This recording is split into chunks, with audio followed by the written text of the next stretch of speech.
ప్రపంచవ్యాప్తంగా ఎదురు చూస్తున్న సినిమా Baahubali part 2. Baahubali the conclusion title పై తెరకెక్కిన ఈ సినిమాకి సంబంధించిన థియేట్రికల్ ట్రైలర్ ను విడుదల చేశారు. ఆశించినట్లుగానే విజువల్ వండర్ గా సాగిపోయిన ఈ ట్రైలర్ కు ఇప్పుడు ప్రశంసల వర్షం కురుస్తుంది. బాహుబలి 2 ట్రైలర్ పై చాలా మంది హీరోలు స్పందిస్తున్నారు. రాజమౌళి అండ్ టీమ్ ను అభినందనలో ముంచెత్తుతున్నారు. ఇప్పుడు యంగ్ టైగర్ ఎన్టీఆర్ కూడా బాహుబలి 2 ట్రైలర్ పై షాకింగ్ కామెంట్ చేశారు.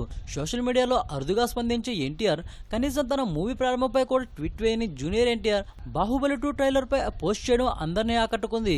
ఇలాంటి అనుభూతిని వేరే దేనితో పోల్చడానికి సరిపోదు. మీ పల్స్ పరిగెడుతుంది, మీ ఊపిరి ఆగిపోతుంది. అంతేకాదు మరీ కళ్ళప్పగించి చూస్తూనే ఉంటారు. షబాష్ జక్కన్న అంటూ ట్వీట్ చేశాడు NTR. Baahubali the conclusion trailer ను చూస్తే ఎన్టీఆర్ చెప్పిన మాటలు నిజమే అనే మాట ఒప్పుకోవాల్సిందే. ట్రైలర్లోనే ఇంత సినిమా చూపించేసి ఆకట్టుకున్న రాజమౌళి ఇక సినిమాతో ఎన్నేసి రికార్డులు బద్దలు కొట్టనున్నాడో చూడాలి. ఈ వీడియోపై మీ విలువైన కామెంట్స్ ని మాతో షేర్ చేసుకోండి. అండ్ ఇంకో విషయం, సబ్స్క్రైబ్ చేయడం మర్చిపోకండి.